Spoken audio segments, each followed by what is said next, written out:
गणितीय सदन की शुरुआत जोरदार तालियों की साथ करें।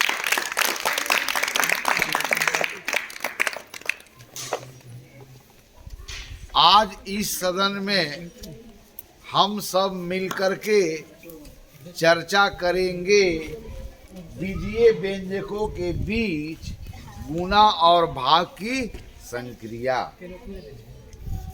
अर्थात इस सदन में हम सब यह जानने का कोशिश करेंगे कि बीजीय व्यंजकों के बीच गुणा और भाग की संक्रिया कैसे की जाती है और संक्रिया के उपरांत गुणा करने के बाद गुणनफल और भाग करने के बाद भागफल कैसे प्राप्त होता है। इन सारे चीज़ों के बारे में हम विस्तृत चर्चा करेंगे मिलजुल करके। तो चलिए मैं इसको मिटा देता हूं। तो सबसे पहला कि अलजेब्रिक एक्सप्रेशंस के ऊपर गुणा की संक्रिया कैसे करते हैं।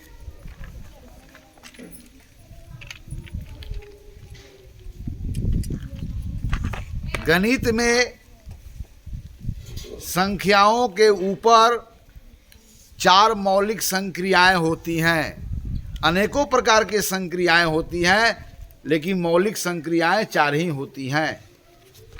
जब संख्याओं को आपस में जोड़ना होता है, जब एक संख्या को दूसरे संख्या में घटाना होता है, जब संख्याओं के बीच गुणा की क्रिया करनी होती है और एक संख्या में दूसरे संख्या से भाग देनी होती है। यह 4 ही संक्रियाएं होते हैं।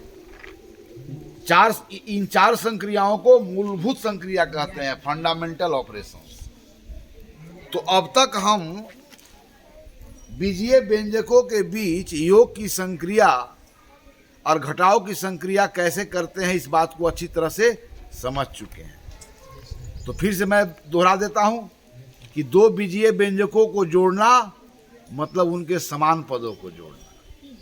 एक बीजीय व्यंजक में से दूसरे बीजीय व्यंजक को घटाना मतलब समान पदों के बीच अंतर को ज्ञात करना।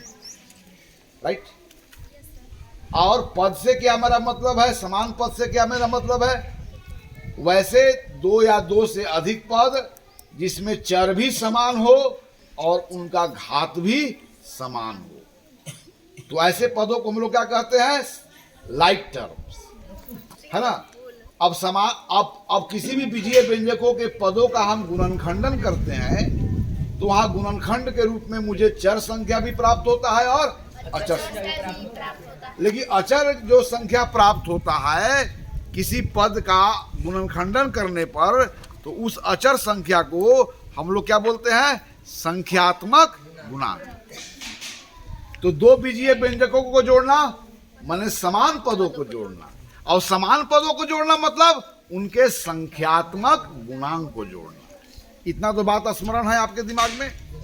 घटाव में भी यही करते हैं हम लोग कि एक बीजीय व्यंजक में से दूसरे बीजीय व्यंजक को घटाना मतलब समान पदों को घटाना, और समान पदों को घटाना मतलब क्या होगा, उनके संख्यात्मक गुणांक के बीच अंतर ज्ञात करना।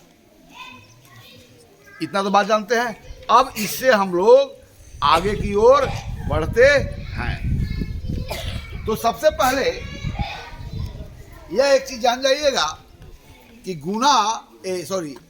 योग और घटाव दोनों एक दूसरे का इन्वर्स प्रोसेस है।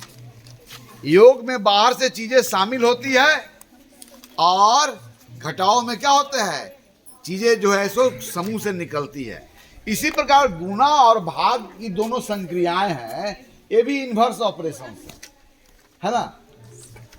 तो गुणा करना किसको कहते हैं, भाग करना किसको कहते हैं, इन बातों को हम बेहतर तरीके से जानते हैं अचर संख्याओं के संबंध में। अब अचर संख्याओं के संबंध में गुणा और भाग की संक्रिया का जो हमारा अनुभव है, उसी अनुभव का उपयोग करेंगे बीजीय व्यंजकों के गुणा और भाग करने में। ओके, चलिए। तो सबसे पहले गुणा करना अर्थात गुणन की क्रिया कहां पर की जाती है? संख्याओं के बीच में। इस बात को जानते हैं। तो गुणा कब करते हैं? जब कोई संख्या अपने आप से बार बार जोड़ी जाती है, तब उसको, उस रिपीटेड एडिशंस को हम लोग गुणा का चिन्ह का प्रयोग करके उस पूरे व्यंजक को बहुत ही संक्षिप्त रूप में लिख पाते हैं। अर्थात मल्टीप्लिकेशन क्या है? What is multiplication? Multiplication is a repeated additions. अब आइए थोड़ा सा अचर संख्याओं का जो हमारा अनुभव है उसको हम लोग दोहराते हैं। 5 + 5 + 5 + 5, 3 + 3 + 3 + 3 + 3। अब देखिए यहाँ पर संख्या 5 है जो बार बार जोड़ी जा रही है, और सेकेंड एक्सप्रेशन में कौन संख्या है?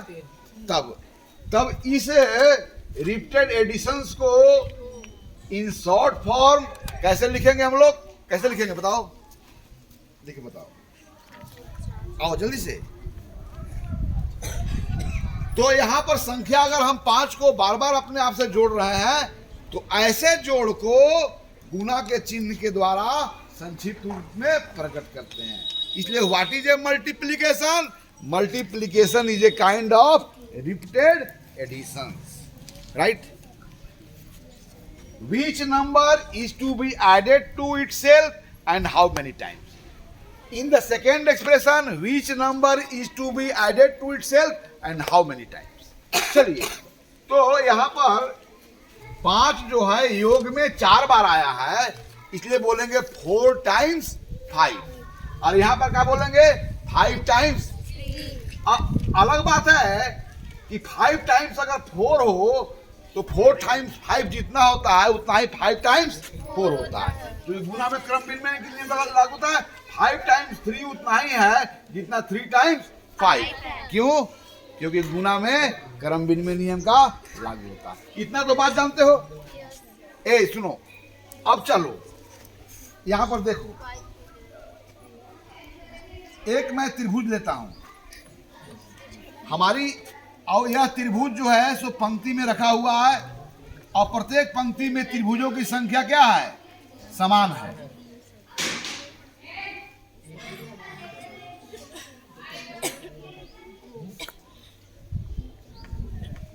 चलिए, अब यहां पर टोटल नंबर ऑफ ट्रायंगल बताना है। क्या बताना है बोलो? Total numbers of triangle. चलिए कितना है बोलो? कैसे निकालोगे? तो यहां पर पंक्ति, प्रत्येक पंक्ति कितने त्रिभुजों से मिलकर बना हुआ है? 3। अब पंक्तियों की संख्या कितनी है? 10 है। यहां पर पंक्ति की संख्या कितनी है? 5 है। कितने पंक्ति हैं? 2। अब प्रत्येक पंक्ति कितने से मिलकर बना हुआ है? 5। प्रत्येक पंक्ति 1 2 2 4 1 5 त्रिभुज का एक पंक्ति है, और ऐसे पंक्तियों की संख्या कितनी है? 2 है। तब टोटल नंबर ऑफ ट्रायंगल्स क्या लिखेंगे? 2 गुने क्या हुआ? 5। माने 5 2 बार आया है। अगर ऐसे आप लेते हैं तो 2 कितनी बार आ जाता है बोलो? तो आप ऐसे ऐसे गिने, या आप ऐसे ऐसे गिने, जब पंक्तियों की संख्या 2 है तो प्रत्येक पंक्ति कितना से मिलकर बना हुआ है? 5 से। या यहाँ पंक्तियों की प्रत्येक पंक्ति 5 से मिलकर बना हुआ, और कॉलमों की संख्या कितनी है? 1 2 3 4 5। कॉलमों की संख्या 5 और रो की संख्या कितनी है? 2। तो कुल कितने हो जाएंगे? 10। इस तो अरेंजमेंट को आप बहुत पहले मैं बताया हूं। रेक्टेंगुलर अरेंजमेंट में हो या स्क्वायर अरेंजमेंट में हो तो नंबर ऑफ टोटल बॉल्स कितने होंगे आप जानते हो। चलिए अब आइए फिर से एक मैं पिक्चर रखता हूं।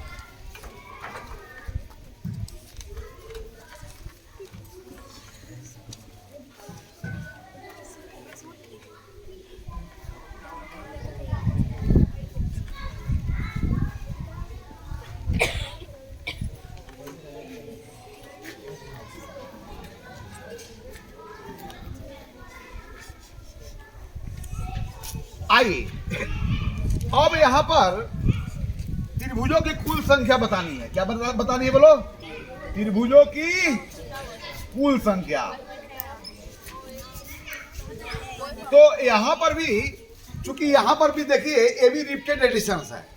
अगर आप इस तरह से देखें तो यहां पर पंक्तियों की जो प्रत्येक पंक्ति जो है समान त्रिभुजों से मिलकर बनी है। और ऐसे कितने पंक्ति हैं? 3 है। नंबर ऑफ रोज कितने हो गए? 3। और प्रत्येक पंक्ति जो बनी है त्रिभुजों से मिलकर के वो समान त्रिभुज से मिलकर बनी है। लेकिन डॉट डॉट का मतलब यह हुआ कि प्रत्येक पंक्ति एग्जैक्ट कितने त्रिभुजों से मिलकर के बनी है ये मुझे मालूम, सिर्फ इतना ही मालूम है कि प्रत्येक पंक्ति बराबर त्रिभुजों से मिलकर बनी है। लेकिन यह नहीं मालूम है कि प्रत्येक पंक्ति कितने त्रिभुजों से मिलकर के बनी है। लेकिन यह भी मालूम है कि ऐसे पंक्तियों की संख्या कितनी है? 2। यानी पंक्तियों की संख्या ज्ञात है लेकिन प्रत्येक पंक्ति में त्रिभुजों की संख्या क्या है? अज्ञात है। यहां पर क्या ज्ञात है? पंक्तियों की संख्या। यहां पर पंक्तियों की संख्या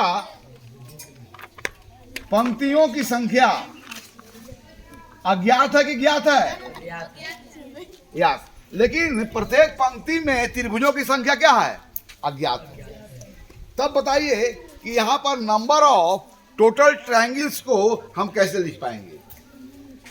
चलिए मान लेते हैं इसमें कि ठीक है प्रत्येक पंक्ति में त्रिभुजों की संख्या क्या है मुझे मालूम।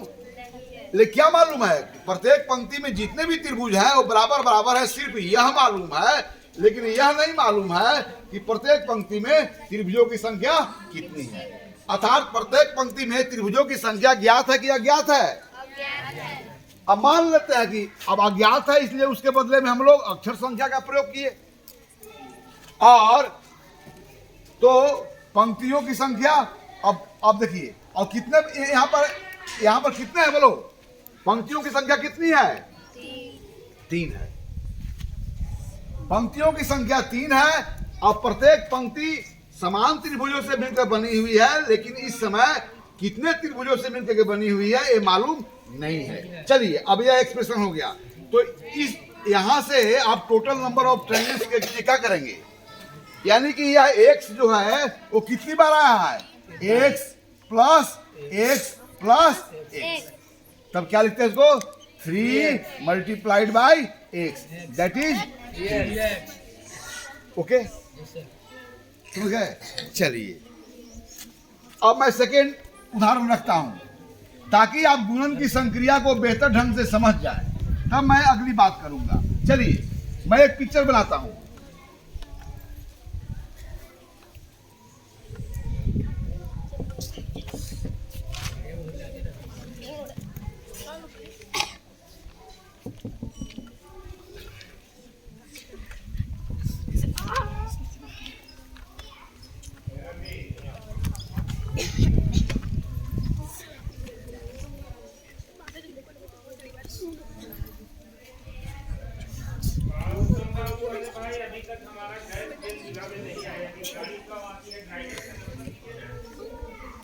चलो क्या क्या है? यहां पर गोले हैं जो बराबर बराबर पंक्तियों में उसको डिस्ट्रीब्यूट किया गया है। अर्थात इस व्यवस्था में प्रत्येक पंक्तियां समान गोले से मिलकर के बनी हुई है। तो इस रेक्टेंगुलर अरेंजमेंट में कुल गोलों की संख्या को बताना है।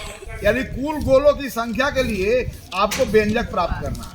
कुल गोलों की संख्या। अब यहां पर क्या है? क्या क्या हमें मालूम है कि इस व्यवस्था में प्रत्येक पंक्ति समान गोला से मिलकर के बनी हुई है, सिर्फ इतना मालूम है। लेकिन यह नहीं मालूम है कि प्रत्येक पंक्ति कितने गोलों से मिलकर के बनी हुई है। और यह भी नहीं मालूम है कि ऐसे हमारे पास पंक्तियां कितनी है। यानी पंक्तियां में गोलों की संख्या भी अज्ञात है और पंक्तियां की संख्या भी अज्ञात है। तब इसके लिए कुल गोलों की संख्या के लिए हमें जो व्यंजक प्राप्त करना होगा उसको कैसे लिखेंगे? क्योंकि यहाँ पर भी क्या हो रहा है, इस अरेंजमेंट में आप क्या हुआ, जितना यह समान चीज जोड़ा गया है। यह जो पंक्तियों की संख्या है जितना है 1 बार 2 बार 3 बार 4 बार, लेकिन यहाँ कितनी बार जोड़ा गया है वो भी मालूम, और इसमें कितनी संख्या है वो भी मालूम। तब इस गुणा की संक्रिया जो है उसका उपयोग कर इस टोटल गोलों की संख्या को हम कैसे बताएंगे, क्योंकि यहाँ पर समान वस्तुओं को अपने आप से बार बार जोड़ा गया। अलग बात है ज्ञात वस्तुओं को ज्ञात बार जोड़ा जाए, ज्ञात वस्तुओं को अज्ञात बार जोड़ा जाए, अज्ञात वस्तु को अज्ञात बार जोड़ा जाए, अज्ञात वस्तु को ज्ञात बार जोड़ा जाए, कुछ भी स्थिति हो सकता है। यहाँ पर दोनों अज्ञात है। पंक्तियों में गोलों की संख्या भी अज्ञात है और पंक्तियों की संख्या भी अज्ञात है।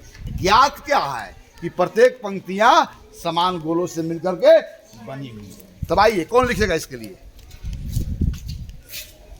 ना, total number of balls in this arrangement, you have to find out the number of total balls in this arrangement.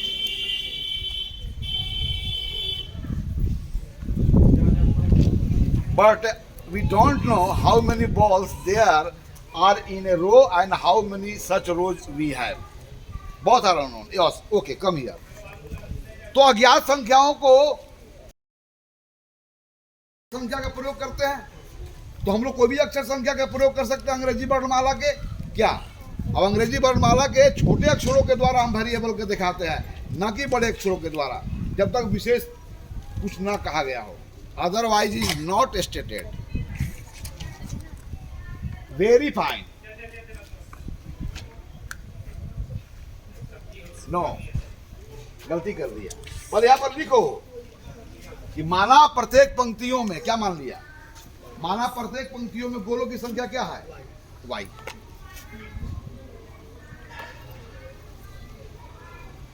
फटाफट लिखो। माना कोई प्रत्येक पंक्ति में चूंकि अज्ञात है तो उसको हम अक्षर संख्या से व्यक्त करेंगे। क्या हम अंकों में व्यक्त नहीं कर पाएंगे, चूंकि मालूम ही नहीं है कि कितने यूनिट से मिलकर बना है, कितने दहाइयां हैं, कितने सैकड़ा है, या कुछ भी मालूम नहीं है। और पंक्तियों की संख्या ये भी तो अज्ञात है। क्या ज्ञात है कि प्रत्येक पंक्ति समान गोलों से मिलकर के बनी हुई है।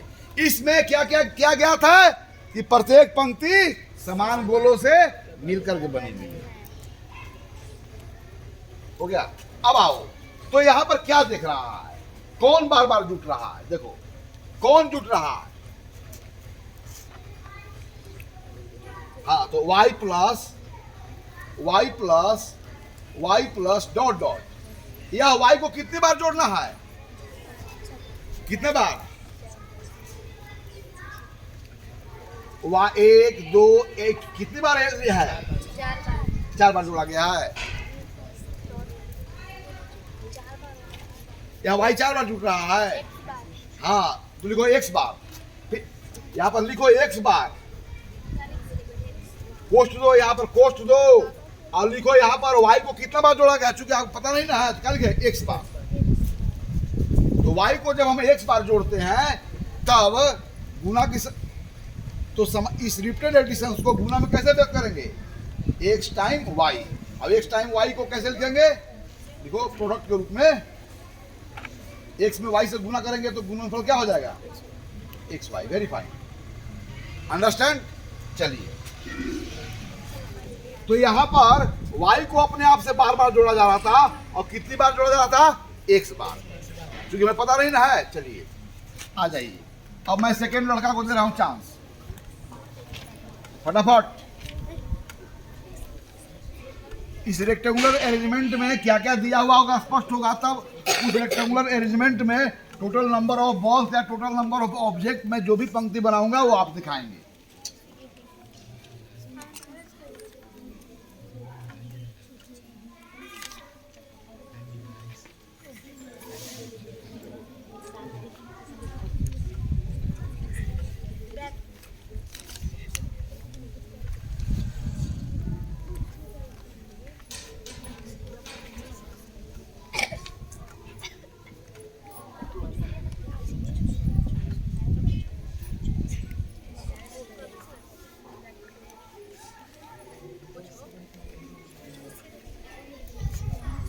चलिए, इसमें तीर को रेक्टेंगुलर अरेंजमेंट में रखा हूं।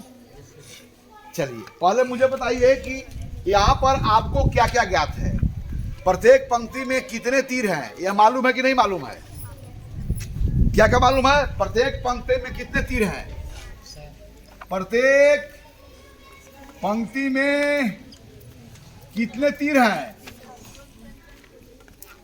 यह ज्ञात है कि अज्ञात? क्या बोलो, ज्ञात है कि अज्ञात?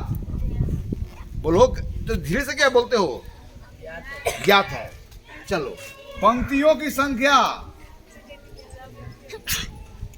ज्ञात है कि अज्ञात? पंक्तियों की संख्या लगाए हुआ ना है। चलिए, अब चलिए, स्थिति आपके सामने स्पष्ट है। तो कुल तीरों की संख्या बताइए।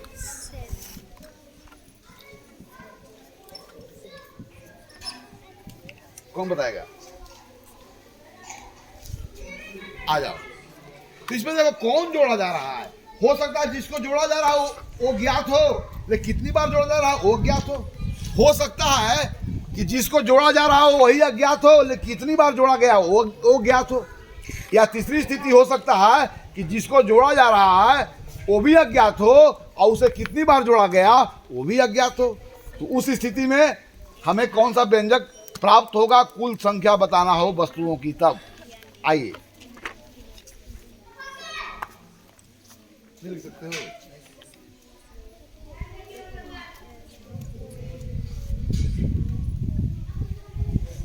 चलो, इस पंक्ति में कितनी है? कितनी है बोलो, कितनी है? अच्छा, इस पूरा समूह में तीरों की संख्या बताना। तो इस 7 7 7 7 कौन सी संख्या को बार बार जोड़ेंगे? लेकिन कितनी बार जोड़ेंगे ये ज्ञात है। तो उसके लिए तो कोई संख्या हम बना सकते हैं, तो फिर व्यंजक प्राप्त कर सकते हैं। ठीक है, पंक्तियों की संख्या कितनी है? पंक्तियों की संख्या तो नहीं पता है, क्योंकि पंक्तियों की संख्या ज्ञात है। तो उसके लिए तो आपको वेरिएबल लेना होगा। पंक्तियों की संख्या कितनी है? कितनी है बोलो? अरे पंक्तियों की संख्या कितनी है? ज्ञात है कि अज्ञात है? अज्ञात है। लेकिन पंक्तियों में तीरों की संख्या कितनी है? अब पंक्तियों में, प्रत्येक पंक्ति में पंक्ति लिखो। प्रत्येक पंक्ति में तीरों की संख्या वो ज्ञात है कि अज्ञात है? चलिए, तो उस ज्ञात को कितनी, तो कौन सा ज्ञात है, मतलब कौन सा संख्या जो अपने आप से बार बार जुट रहा है? बोलो। और कितनी बार जुट रहा है वो मुझे मालूम। तब मान लेते हैं कि वह x बार जोड़ा गया हो। तब 7 को जब हम x बार जोड़ेंगे, 7 + 7 + 7 + 7 + x बार, तो हम लोग गुणा की भाषा में क्या लिखेंगे? That is 7x। लिखो।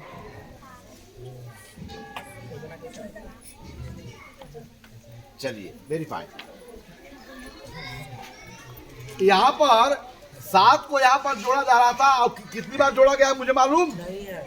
तो अगर मान लेते हैं कि वह x बार जोड़ा गया, तब जैसे 3 को अगर 4 बार जोड़ते हैं तो 3 × 4 लिखते हैं। 3 को 5 बार जोड़ते हैं तो क्या लिखते हैं? 3 × तो 7 को अगर x बार जोड़ेंगे तो क्या लिखेंगे? 7 × और 7 × x कितना हो जाता है? 7x। आप समझ गए ना? चलिए, अब एक लास्ट सवाल, मैं एक लास्ट उदाहरण रखूंगा। अब इसके द्वारा अब स्पष्ट हो गया कि बीजीय व्यंजकों के ऊपर गुणा की संक्रिया ठीक वैसे ही होती है जैसे अचर संख्याओं के ऊपर होता। ओके, चलिए, तो मैं लिख रहा हूं।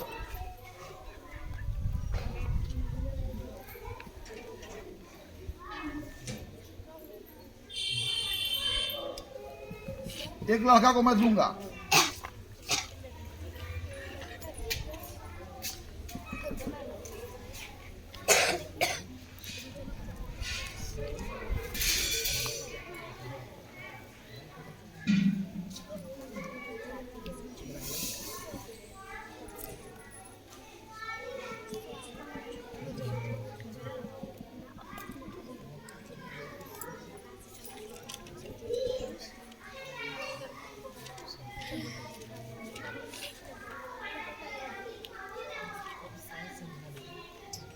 चलिए, यहां पर पहले बताना कि प्रत्येक पंक्ति में गोलों की संख्या।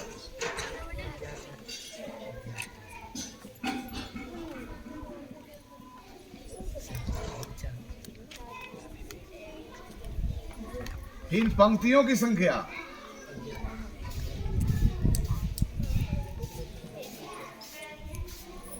कुल गोलों की संख्या।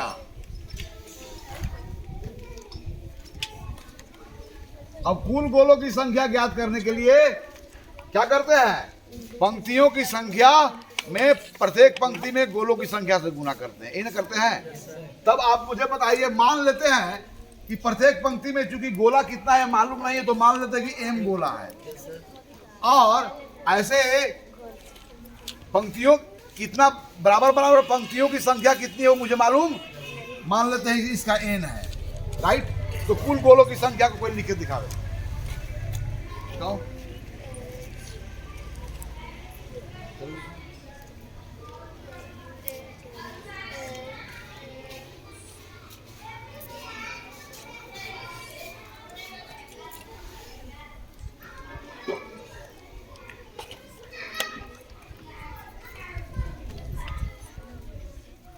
प्रत्येक पंक्ति की प्रत्येक पंक्ति में पंक्तियों में जब प्रत्येक लग गया तो वो एक वचन होगा कि बहुवचन होगा?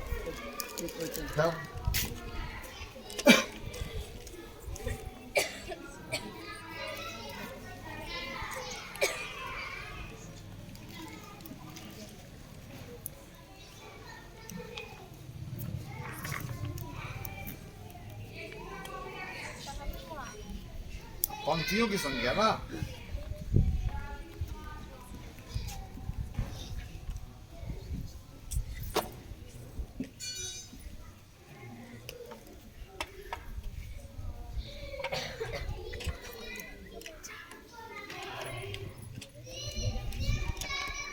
एन बार लिखो, एन बार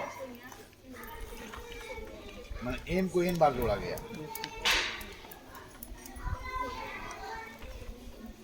ठीक, बहुत अच्छा। चलिए अब हम लोग तो इन सारे उदाहरणों के द्वारा गुणन की संक्रिया कब की जाती है यह भी पता चला, और गुणन की संक्रिया करके गुणनफल कैसे प्राप्त करते हैं यह भी पता चला। अर्थात गुणन की संक्रिया मतलब हुआ कि कोई बीजीय गुणन की संक्रिया का मतलब हुआ कि कौन सा बीजीय व्यंजक, कोई अगर बीजीय व्यंजक अपने आप से बार बार जोड़ी जाती हो, कोई जो है तो चर संख्या अपने आप से बार बार जोड़ी जाती हो, तब तो वहाँ पर गुणा की संक्रिया करते हैं। भले ही वह किसको जोड़ा जा रहा हो वह अज्ञात हो, कितनी बार जोड़ा जा रहा हो वह अज्ञात हो, उस स्थिति में भी हम लोग गुणनफल के लिए व्यंजक प्राप्त करते हैं। ओके, अब आइए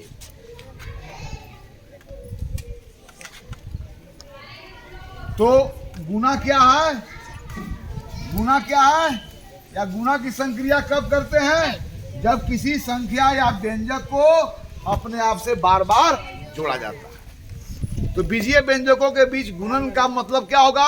कोई बीजीय व्यंजक अपने आप से बार बार जोड़ा जा रहा हो। तो जिसको जोड़ा जा रहा है वो भी अज्ञात हो सकता है, कितनी बार जोड़ा जा रहा है वो भी अज्ञात हो सकता है। उस स्थिति में भी उनके गुणनफल के लिए हम बीजीय व्यंजक लिख पाते हैं।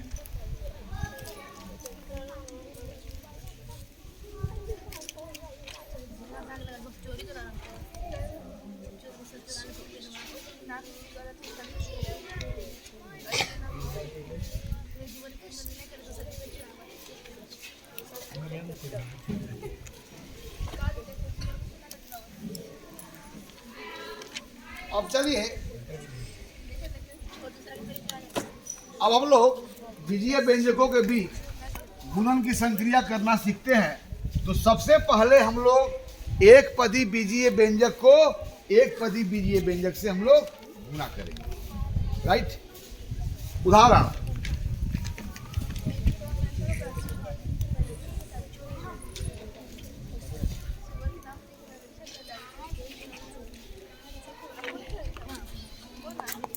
चलिए आइए, 4 में x से गुणा करते हैं तो हम लोग क्या लिखते हैं? 4x। दैट इज क्या हुआ? x plus x plus x plus x 4 बार आया। इसी प्रकार से हम लोग a गुने 2b स्क्वायर को गुणा करना है, राइट। तो कैसे गुणा करेंगे? a गुने 2 गुने b लिख देते हैं। तो चलिए, तो कितना हो जाएगा इसका? बोलो, 2a और b गुने b क्या हो जाएगा? घातांकीय संकेतन का प्रयोग करेंगे ना। घातांकीय संकेतन में कब संख्या को लिखते हैं? जब कोई संख्या को अपने आप से बार बार गुणा किया जाता है। इफ, है ना, इफ सेम नंबर या एक्सप्रेशन इज, है ना, multiplied to itself again and again, तो यहाँ पर एक्सपोनेंशियल फॉर्म ना। और किसी संख्या को बार बार जोड़ा जाए तो यहाँ पर गुणा का फॉर्म। ये बात को रखना है दिमाग में। चलिए,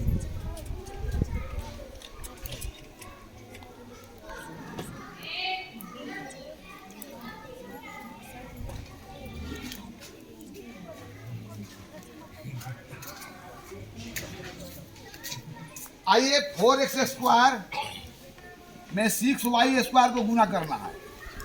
यानी कि एक पदी में जब एक पदी से गुना करते हैं तो इनके जो है अचर संख्याओं का आपस में गुणनफल प्राप्त करेंगे और चर संख्याओं का भी आप गुणनफल प्राप्त करेंगे।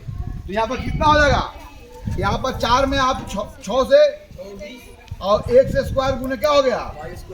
यस, तो ये कितना हो जाएगा? 24 और 1 से स्क्वायर y²। ये गुणनफल के फॉर्म में है ना। यानी कि इन दो बीजीय व्यंजकों, एक पदी बीजीय व्यंजक को गुना करते हैं तो गुणनफल में भी मुझे एक पदी ही बीजीय व्यंजक प्राप्त होता है। तो बताओ कि दो एक पदी को आपस में गुना करेंगे तो गुणनफल में जो बीजीय व्यंजक प्राप्त होगा कितने पदों का होगा? एक ही पद का होगा।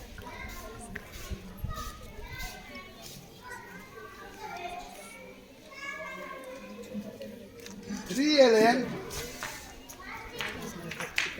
गुने m² माइनस 2l²।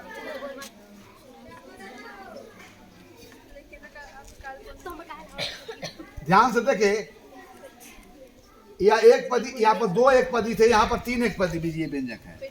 तो बीजीय व्यंजकों, एक पदी बीजीय व्यंजकों के बीच में गुना कर रहे हैं तो उनको अचर को आपस में सब गुना कर रहे हैं और उस अचर का गुणनफल लिख रहे हैं, फिर चर को आपस में गुना कर रहे हैं, ये कर रहे हैं।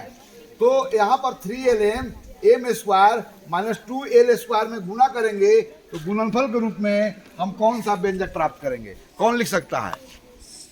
लिखो।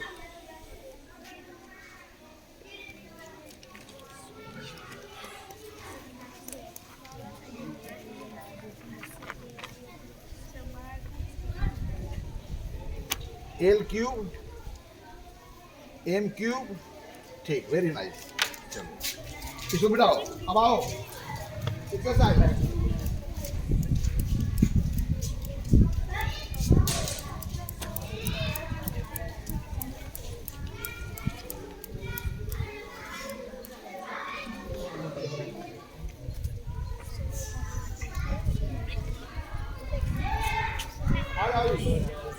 चलो पहला ए, आइए एक्सरसाइज के सवाल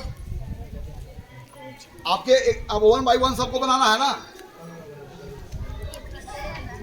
चलिए पहला का ए बनाइए।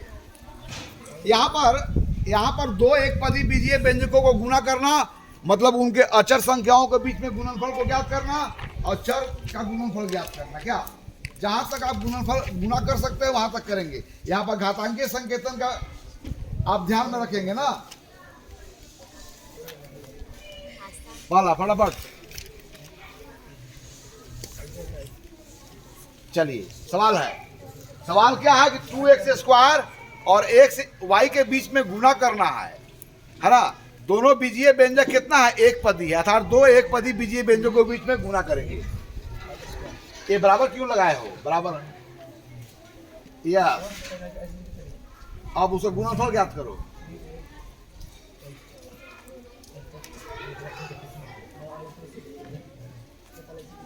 चलो x 2 बार और x 1 बार, x अपने आप से कितने बार गुना हुआ? 3 बार। दैट इज x का घात कितना हो जाएगा? 3।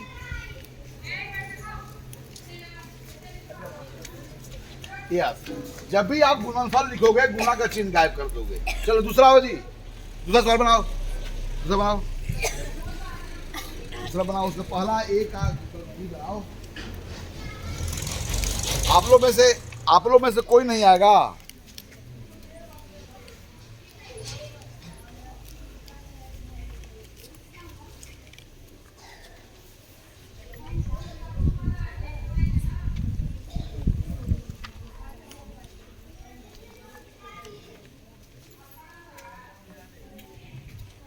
पहले यह दिखाओ फर्स्ट स्टेप। फर्स्ट स्टेप में करने जा रहे हैं क्या, कि इनके बीच में गुना करने जा रहे हैं। तो पहले कोष्ट लगाओ और तब यह पता हो कि इनके बीच में गुना करने जा रहे हैं, तब गुणन की क्रिया शुरू करो। चलो अब ब्रैकेट के बाहर ला सकते हो बराबर का चिन्ह लगा करके। हाँ ये बराबर क्या, बात तो यहां से शुरू हुई है ना, तो सवाल था।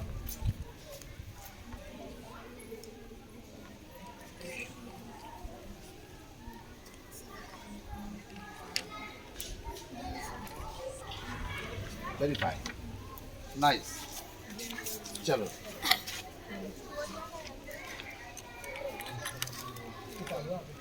आइए,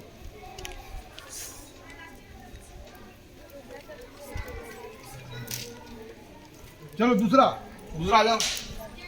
दूसरा में क्या है कि आपको बीजीय व्यंजक का गुणनफल ज्ञात करना है, और गुणनफल ज्ञात करने के बाद गुणनफल का गुणांक कितना है वो आपको लिख देना है। गुणांक का मतलब क्या हुआ, अचर गुणांक, संख्यात्मक गुणांक, न्यूमेरिकल कोएफिशिएंट। जब तक गुणांक के पहले कुछ भी नहीं लगा हुआ हो तब तक गुणांक से मेरा मतलब हमेशा संख्यात्मक गुणांक होगा, न्यूमेरिकल कोएफिशिएंट। चलो बनाओ, हाँ बनाओ। अब अंतिम में लिखना कि गुणनफल का गुणांक कितना है, इसमें गुणनफल ज्ञात करो और गुणनफल का अंतिम में गुणांक बता दो कि दो एक पदी। अच्छा फिर से मैं पूछ रहा हूँ, दो एक पदी बीजीय व्यंजकों का गुणनफल कितने पद का होता है, कितने पदों का? यस।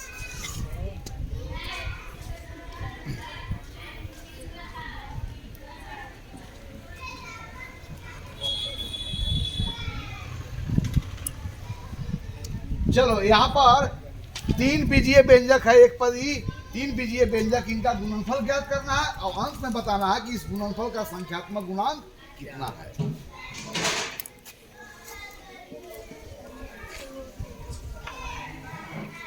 चलो इसको तुम भर जाओ, तो क्लास में जाओ, तुम रह जाओ, जाओ जो बैठा हुआ है, जाओ क्लास में भर के आओ।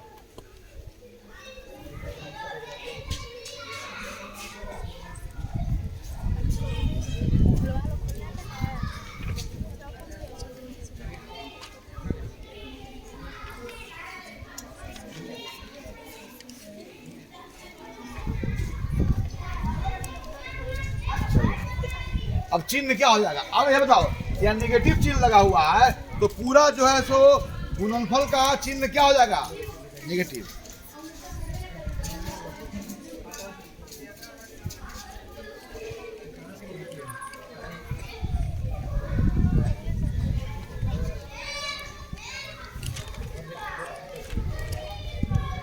कैसे लिखा, एक्स कितनी बार है तो क्या हो जाएगा, एक्स उसमें कितनी बार है, एक से गुना में कितनी बार है, तब एक से घात कितना हो जाएगा। चलो अब बताओ कि इन तीनों एक पदी बीजीय व्यंजकों का गुणनफल में यह बीजीय व्यंजक प्राप्त किए, इसे गुणांक कितना है, तो लिखो गुणनफल का गुणांक -3 है। गुणनफल का गुणांक कितना है,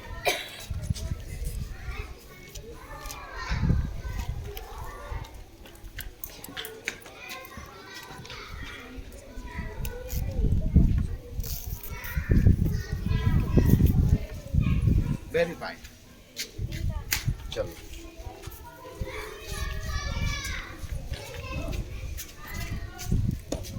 चलो बी को बताओ, बी आओ, बी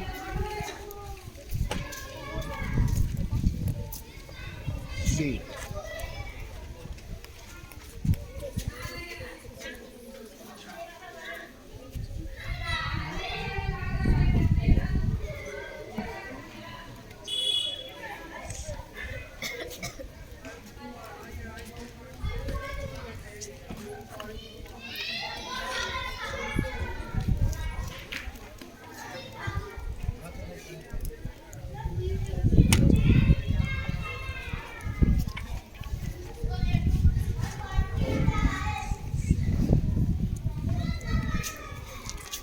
जल्दी लिखो।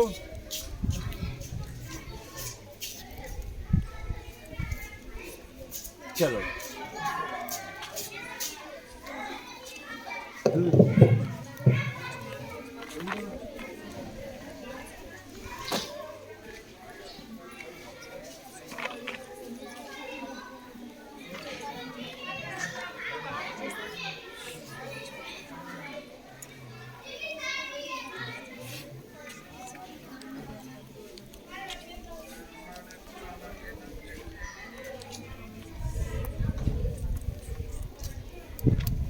चलो जल्दी करो, पहले अचर संख्याओं के बीच गुना करो। तो पहले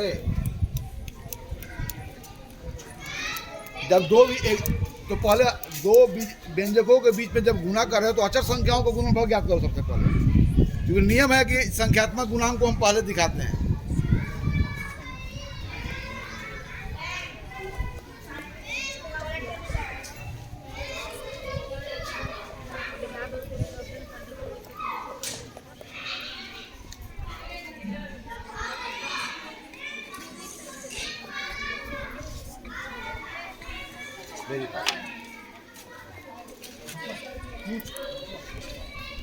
अब चलो लास्ट में मैं एक सवाल दे रहा हूं, इसके बाद सदन को मैं समाप्त करूंगा और फिर तब नेक्स्ट डे इसके बारे में बात करेंगे कि जब एक पदी को द्विपदी से गुना करेंगे, द्विपदी को द्विपदी से करेंगे, द्विपदी को त्रिपदी से गुना करेंगे तो हम कैसे कर पाएंगे। आज सिर्फ यह सदन का समय इसमें चला गया यह समझने में कि बीजीय व्यंजकों के ऊपर गुणन की संक्रिया से हमारा क्या मतलब है। तो इस सदन में हम लोग यह महसूस किया कि बीजीय व्यंजकों के ऊपर गुणन की संक्रिया से वही मतलब है जैसे अचर संख्याओं के ऊपर गुणन की संक्रिया से हमारा मतलब होता था, और उन सारे नियमों को यहाँ पर भी लागू होते हुए देखा हम लोगों ने। तो लास्ट में एक सवाल दे रहा हूँ जिसमें आपको वह टास्क को पूरा करेंगे और इसके बाद हम सदन को समाप्त करेंगे। फिर अगले सदन में हम इसके बारे में विस्तार पूर्वक चर्चा करेंगे कि विभिन्न प्रकार के बीजीय व्यंजकों के बीच गुणन की संक्रिया हम कैसे कर पाएंगे। सिर्फ आज हम लोगों ने समझा कि गुणन की संक्रिया क्या होता है। आइए यहाँ पर लाओ किताब लो।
चलिए देखिए इस सारणी को पूरा करना है ना। या गुना का चिन्ह का मतलब होगा इसको इससे गुना करेंगे तो गुणनफल को इसको लिखेंगे, इसको इससे गुना करेंगे तो गुणनफल को यहाँ लिखेंगे, इसको जब इससे गुना करेंगे तो गुणनफल को यहाँ लिखेंगे, इससे जब इसको गुना करेंगे तो गुणनफल को सेम, इसको जब इससे गुना करेंगे तो गुणनफल को इसके सामने वाला पंक्ति में लिखेंगे ना। तो इस प्रकार इसके यह जो टेबल्स है इसको टेबल को पूरा कर देना है, सब मिलजुल कर पूरा करना है सब। तो वह बच्चे यहाँ पर आवे जो अब तक बोर्ड पर नहीं आ पाए हैं। कौन आएगा? वैसे हमारे प्यारे छात्र या छात्राएं यहाँ पर आवे जो अभी तक यहाँ पर नहीं आ गए। कौन? तुम नहीं आई हो ना? आओ। सिर्फ इसको और इसको गुना करेंगे तो गुणनफल में क्या लिखेंगे? तो दो एक पदी बीजीय व्यंजकों को गुना करना मतलब उनके अचर संख्याओं का गुणनफल ज्ञात करना, उनके बीच गुना करके और चर संख्याओं का गुणनफल ज्ञात करना। और फिर जब उसको फाइनल आप देंगे रूप तो हमेशा अचर जो गुणांक होते हैं या अचर जो संख्या होते हैं वो पहले आते हैं और चर बाद में आते हैं ना। इस नियम का आप अनुकरण करेंगे। कौन आएगा? कंप्लीट करो, कंप्लीट दिस टेबल। आओ अब यहाँ पर 3m² को mn से गुना करना कितना हो जाएगा? 3m² mn में पहले अचर संख्या कौन कौन है? अचर गुणनखंड वहाँ 1 है, यहाँ 3 है, गुणनफल 3 होगा। बाकी चर का गुना करेंगे हम लोग, कितना हो जाएगा?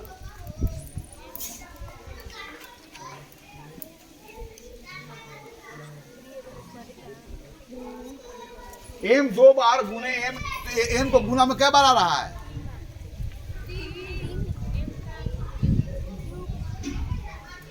ठीक, वेरी फाइन। चलो एक का हो गया। चलो अब आओ सेकंड कौन आएगा? सेकेंड तुम लोग, सेकेंड तू आओ, चलो पूरा करो।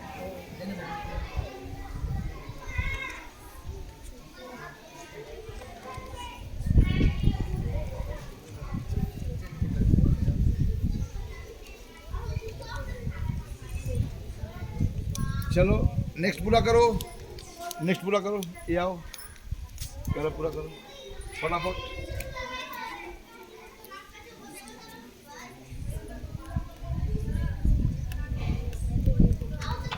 चलो ये पूरा करो, आओ पूरा करो। चलो बाकी तुम पूरा कर दो लड़की। हाँ चलो आओ।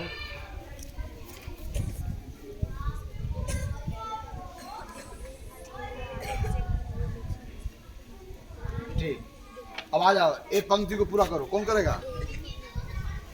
चलो आओ।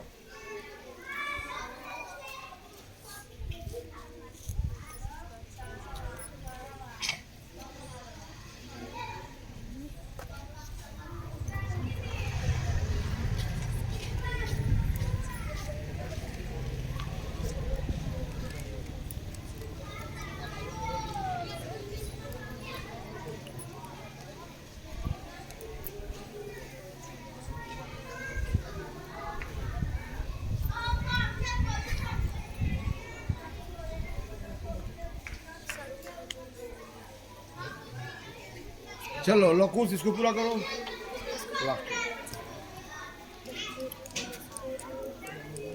आज वो नहीं आई है, वो लड़की, क्या नाम था उसका? अनूठी। कहाँ रह गई?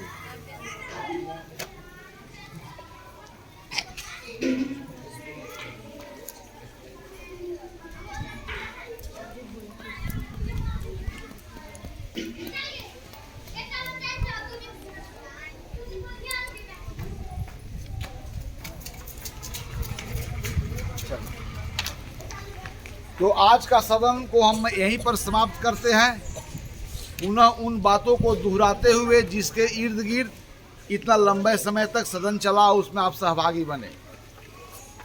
तो आज हम लोगों ने सिर्फ यह समझ पाए कि बीजीय व्यंजकों के बीच गुणन की संक्रिया से हमारा क्या मतलब होगा। तो हमने क्या समझा कि बीजीय व्यंजकों के ऊपर गुणन की संक्रिया से वही मतलब है जो अचर संख्याओं के ऊपर गुणन की संक्रिया हम करते हैं और जो समझते हैं। अर्थात अचर संख्याओं के ऊपर गुणा की संक्रिया कब करते हैं? तो कोई अचर संख्या जब अपने आप से बार बार जोड़ा जाता हो। लेकिन थोड़ी सी स्पेशल केस तब आ जाती है जब हमें यह नहीं मालूम, अर्थात कोई संख्या अपने आप से बार बार जोड़ी जाए, तब इस स्थिति में हमारे बीच गुणन की संक्रिया की नौबत आती है। अर्थात संख्याओं के बीच गुणन की संक्रिया तभी करते हैं जब संख्या को बार बार जोड़ी गया। लेकिन बीजगणित में थोड़ा सा विशेष स्थिति आ गया कि यहाँ पर किस संख्या को बार बार जोड़ा जा रहा है यह भी मालूम नहीं होता है, और उसको कितना बार जोड़ा जाना है यह भी मालूम। तो हो सकता है कि किस संख्या का जोड़ा जाना हो यह तो मालूम हो, कितनी बार जोड़ा जाना हो यह मालूम ना हो सकता है कि किस संख्या को जोड़ा जाना है यह भी मालूम ना हो और कितनी बार जोड़ा जाना है यह भी मालूम। तो इस परिस्थिति में सिर्फ यह मालूम होगा कि वह अज्ञात संख्या अपने आप से अज्ञात बार जुटा है। क्योंकि वहाँ पर भी रिपीटेड एडिशंस है, तो गुणन की संक्रिया का वहाँ पर भी उपयोग ठीक उसी तरह से करते हैं। इसके बाद हम लोगों ने क्या समझा कि दो एक पदी बीजीय व्यंजकों का गुणा कैसे करते हैं। तो जब भी दो एक पदी बीजीय व्यंजकों का गुणनफल ज्ञात करते हैं तो उनमें जो आए हुए जो अचर संख्या है उनका गुणनफल ज्ञात करते हैं और चर का गुणनफल ज्ञात करते हैं, और अंत में पहले हम लोग अचर संख्या को दिखाते हैं और बाद में हम चर संख्या को दिखाते हैं। साथ ही साथ ये भी समझा कि दो एक पदी बीजीय व्यंजकों को जब भी गुणा करते हैं तो गुणनफल में एक पदी बीजीय व्यंजक ही मिलता है। फिर यह भी समझा कि गुणनफल के रूप में प्राप्त व्यंजक का गुणांक गुणनखंडों के गुणांकों का गुणनफल होता है। क्या समझा? दो एक पदी बीजीय व्यंजकों का गुणनफल का गुणांक उनके गुणनखंडों के गुणांकों का गुणनफल होता है। तो आज हम लोग इतना ही बात समझे। शेष बातों को हम लोग अगले सदन में समझेंगे और उसके बारे में विस्तार पूर्वक चर्चा करते हैं। आज आपको हम यहीं पर छोड़ते हैं।